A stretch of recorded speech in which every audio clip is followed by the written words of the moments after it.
मैं आपको, बीजेपी के नेता तो चुप होंगे ही होंगे।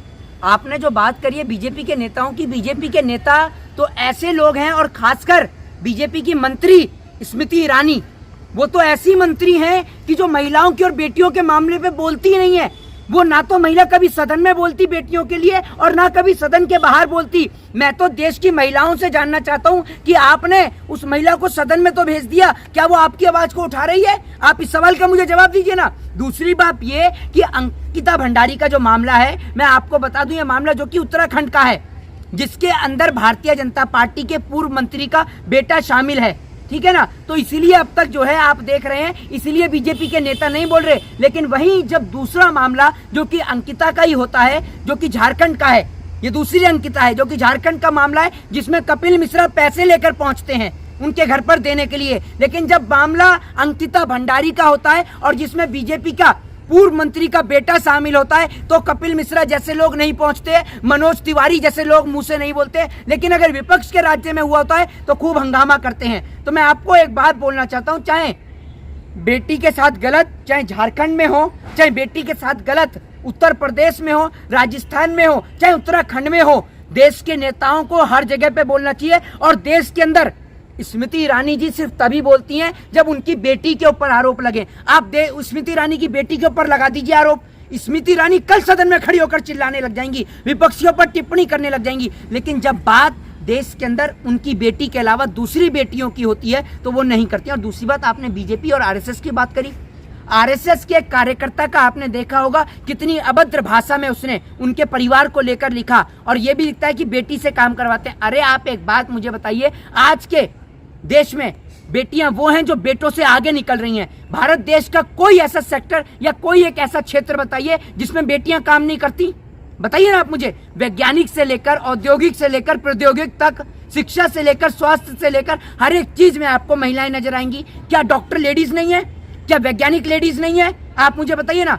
हर एक क्षेत्र में आपको महिलाएं नजर आएंगी। पर्वतारोहिणी के तौर पर आपको महिलाएं नजर आएंगी, अंतरिक्ष में जाने पर महिलाएं आपको नजर आएंगी, हर जगह महिलाएं हैं। तो आप एक बात मुझे बताइए, कोई बाप के अपनी बेटी से काम कराता? नहीं, उसके अंदर काबिलियत है, उसके अंदर टैलेंट है तो वो कर रही है। आप एक बात बताइए, और आप उसके लिए इतनी अभद्र भाषा का प्रयोग करते हैं। आपको शर्म आनी चाहिए। क्या आपके घर के अंदर कोई बेटी नहीं है? क्या आज भी आप उस बेटी को ऐसा समझते हैं कि बेटी सिर्फ घर के अंदर खाना बनाने के लिए बनी है? नहीं, इस देश की बेटी पर्वत पर चढ़ने के लिए भी बनी है, पर्वतारोहिणी बनने के लिए भी बनी है, अंतरिक्ष में जाने के लिए भी बनी है। इस देश की बेटी स्वास्थ्य के लिए भी बनी है, इस देश की बेटी राजनीति में जाने के लिए भी बनी है। बछेंद्री पाल हो, ठीक है ना, चाहे भारत की प्रथम महिला आईपीएस ऑफिसर हो, ठीक है ना, फिर इस देश के अंदर डॉक्टर्स हो, इंजीनियर्स हो, एडवोकेट्स हो, हर एक क्षेत्र में आपको महिलाएं दिखती हैं। आपको आज के दौर में आप चले जाइए, कोर्ट के अंदर चले जाइए, अस्पताल के अंदर चले जाइए, हर जगह तो महिलाएं हैं। लेकिन इस देश के अंदर महिलाओं के साथ में जिस प्रकार से अपराध बढ़ते जा रहे हैं और देश की सरकारें चुप और मौन हैं। लेकिन मोदी जी, उस बताया जा रहा है उस होटल में कोई वीआईपी आने वाला था, उसका पता नहीं चला। तो कौन हो सकता है वीआईपी? पहली बात तो ये पता कहाँ से चलेगा? अरे भैया, मुख्यमंत्री जी ने तो वहां पर जो तमाम सबूत है उनको छिपाने के लिए तुरंत तो उन्होंने बुलडोजर चलवा दिया। अपराधी के घर पर बुलडोजर नहीं चला, लेकिन पहले उस रिसोर्ट के ऊपर बुलडोजर चल गया। वो तो इसलिए चला ना, अवैध था। अरे भाई, अवैध था। एक बात आप मुझे बताइए ना, योगी जी भी तो अपराधी के घर पे बुलडोजर चलाते हैं, तो आप अपराधी के घर पे बुलडोजर क्यों नहीं चलाए? और अवैध था, सुन लीजिए, अवैध था तो कितने सालों से बना हुआ था, तब अवैध नहीं था। तो आप वहां पर पुलिस को इन्वेस्टिगेशन करने देते। आपने सबूतों को जनता से छिपाने का काम किया है, आपने सत्य को छिपाने का काम किया है, इसीलिए आपने उस पर बुलडोजर चलवाया है। मैं सीधे तौर पर आरोप मुख्यमंत्री पर लगाता हूं, जो भारतीय जनता पार्टी के पूर्व बीजेपी के मंत्री के बेटे को बचाने का काम कर रहे हैं। आपको बता दूं कि उन्होंने जब शिकायत भी दर्ज करी तो उस पर भी कोई कार्रवाई नहीं हुई थी। ये भी आपने देखा होगा किस प्रकार से जो वहां का और भी जो लोग हैं, वो जब वहां अधिकारी जो हैं, जब वो बात करने के लिए गए तो उनको कैसे धमकाया भी गया, वो सबके सामने आई है। लेकिन मोदी जी, योगी जी खुद उत्तराखंड के, उन्होंने अंकिता भंडारी के लिए ट्वीट भी नहीं किया अब तक। अरे क्यों करेंगे? अगर यही काम इस देश के अंदर कोई, आपको मैं बता दूं, किसी विपक्ष के राज्य में हुआ होता तो योगी जी ट्वीट करते ना। यही काम किसी मुसलमान ने किया होता तो योगी जी ट्वीट करते ना, क्योंकि इससे हिंदू मुसलमान होता और बीजेपी को वोट मिलता। और अगर विपक्ष के राज्य में होता तो बीजेपी के नेता हाउ हंगामा करते, बजरंग दल सड़कों पर लेटता, विश्व हिंदू परिषद बड़े बड़े जुलूस निकालता, हिंदू परिषद बड़ी बड़ी यात्राएं निकालता, बीजेपी के नेता और मंत्री ट्वीट करते, सड़कों पर फूल हंगामा करते, कहीं सदन का घेराव करते तो कहीं विधानसभा को बंद करते, कहीं एक दिन का राष्ट्रीय शोक करते। लेकिन अगर अब बात बीजेपी के मंत्री के बेटे की आ गई तो भारतीय जनता पार्टी के नेता क्यों बोलेंगे? पार्टी से निष्कृत कर दिया है ना, पार्टी से निष्कृत कर दिया है दोनों को।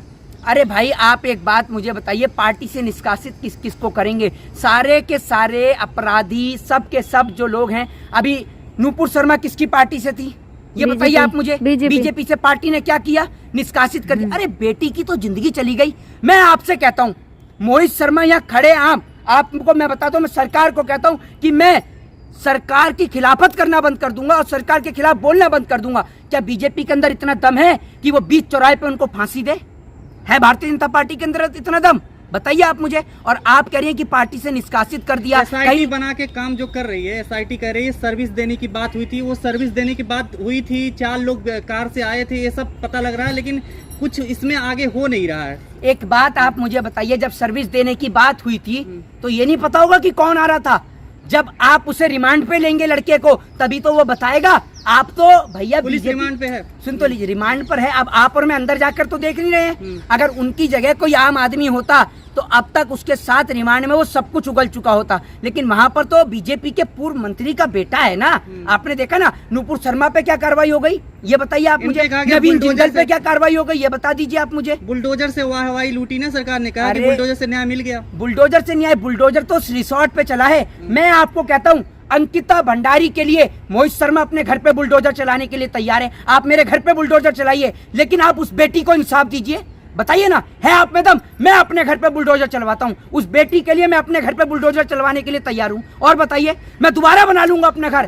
क्या आप उस बेटी को इंसाफ और न्याय देंगे? मैं आपसे कहता हूँ मैं चलवाऊंगा अपने घर पे बुलडोजर। लेकिन बुलडोजर हर चीज का समाधान नहीं है। आप खुद एक बहन है, किसी भाई की बहन है, आप किसी पिता की बेटी हैं। आपको तो खुद समझना चाहिए कि आप महिला हैं और आपको एक महिला होने के नाते महिला की बेटी के इंसाफ की मांग को उठाना चाहिए। और मोहित शर्मा अपने घर पर बुलडोजर इसलिए चलाने को तैयार है क्योंकि मोहित शर्मा के घर में भी उसकी बहन है, मोहित शर्मा के घर में भी उसकी माँ है। इसीलिए मोहित शर्मा जितना प्यार अपनी बहन से करता है उतना ही प्यार देश की हर एक बहन से करता है। एक तरफ कहा जाता है बीजेपी में संस्कारी है, लेकिन दूसरी तरफ अगर देखा जाए जहाँ भी संस्कारी और बीजेपी में कैसी बात कर रही हैं आप? बीजेपी में संस्कारी है सारे। अरे कैसे?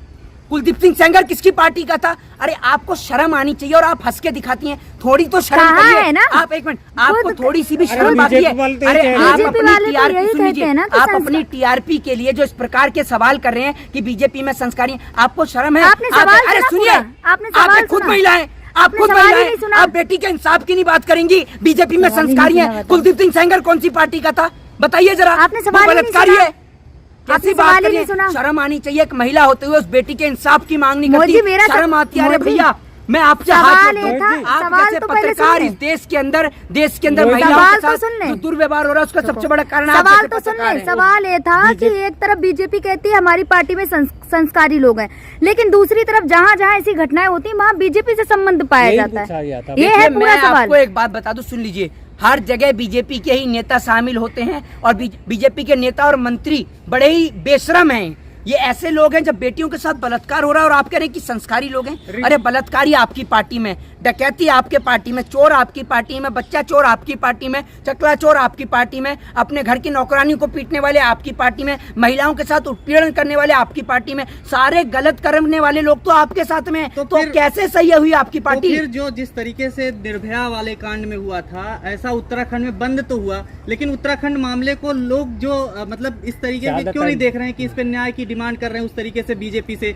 और अरे मैं आपको एक बात, एक चीज मैं बता दूं, सुन लीजिए, कितनी जगह महिलाओं के साथ दुष्कर्म होता है आप जान रहे हैं? बड़े बड़े हाईलाइटेड हाल ही के बता दूं, लखीमपुर अभी हाल ही दिन का है, उत्तराखंड हाल ही दिन का है, ठीक है ना? उससे कुछ दिन पहले चले जाएंगे तो आपको नजर आ जाएगा वहां पर जो आपने देखा था हाथरस वाला, तो बेटियों के साथ बलात्कार के मामले, यौन शोषण के मामले, उत्पीड़न के मामले, अत्याचार के मामले आम हो चुके हैं। वो इसलिए क्योंकि सरकार नाकाम है। लेकिन सरकार दावा जो करती है, महिला सुनिए, सुरक्षा की। मेरे को बोलने दीजिए, आपकी बोलने की हिम्मत नहीं है। आप सिर्फ सरकार के तलवे चाटने का काम कर सकती हैं। मेरे को खुद शर्म आ रही है कि एक महिला होते हुए मैं आपके लिए इस प्रकार की बात बोल रहा हूँ, लेकिन मुझे आपको मैं एक बात सुन लीजिए, आपकी बोलने की हिम्मत नहीं, मैं बोल देता हूँ, ठीक है ना। आपकी बोलने की हिम्मत होती तो शायद आज उन बेटी को इंसाफ मिल चुका होता। तो मीडिया में चर्चा नहीं हो रही, मेन स्ट्रीम मीडिया में इसकी चर्चा नहीं हो रही।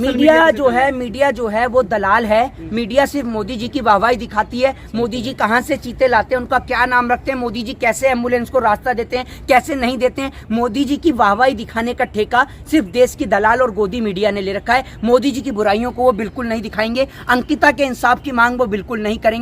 महिला एंकर होते हुए एक महिला के न्याय की मांग ये नहीं करती हैं। मुझे बड़ी शर्म आती है, लेकिन मैं अंकिता के लिए तमाम जो है सरकार से लगातार उसके इंसाफ के लिए इस मांग को करता रहूंगा। और इसके लिए अगर मेरे को कुछ खर्च भी करना पड़े, देना भी पड़ेगा, तो मोहित शर्मा उससे पीछे नहीं हटेंगे। जय हिंद, जय भारत, वंदे मातरम।